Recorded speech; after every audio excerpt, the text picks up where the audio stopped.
السلام عليكم ورحمة الله تعالى وبركاته. تحياتي لجميع الأخوة والأصدقاء جميع المشاهدين، حياكم الله جميعا. رمضان مبارك على الجميع إن شاء الله، كل عام وأنتم بخير. وصلتني هي الطيور اليوم، هي الطيور اللي كانت متواجدة، شوفتكم فيديوهاتها، كانت موجودة عند أهلي بتركيا. سوت قرقاطي، كازنديات، حمر وصفر، مشمشي، مجاري، مجري. في ناس تسميه ساعي، ناس مجري، نحن نسميه مجري منطقتنا. مجري هذا قرقاطي مع انثايه، هي البيضة مجرية. هي الطيور بس لساتها تعبانة من السفر. هي جوز.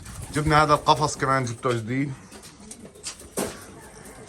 قفص كهرباء وفيه تدفئة، فيه شايفين كهرباء، بس لسه ما موصل طبعا. فيه اليونات، أضوية فوق كله.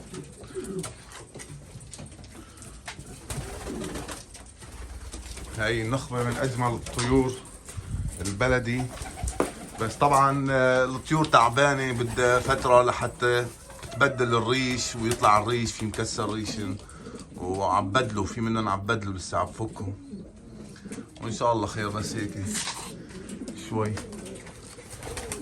المصري الأحمر ما شاء الله وحش.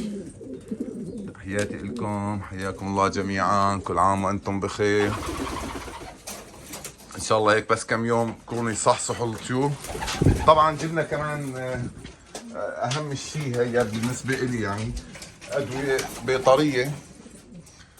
هاي هي كمان وصلتني معاهم. فعندي كمان لأني طيور هيك شوي مريضة، فراح أعالجها إن شاء الله ونظبط. طبعا لسه ما عم أخلص من الطرف هي.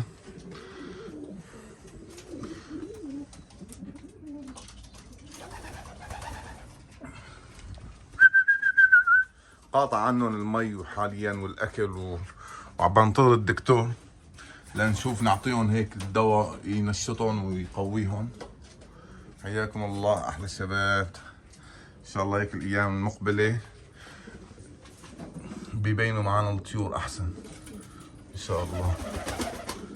معكشات لأني كلهم طريق سفر، شايفين هيك بتوصل الطيور كلها مرضانة أول ما بتوصل، يعني معكشة، لأن طريق سفر طويل وعم تتنقل من مكان لمكان، وهي طبعا من دون أكل، فتعبانات حاليا.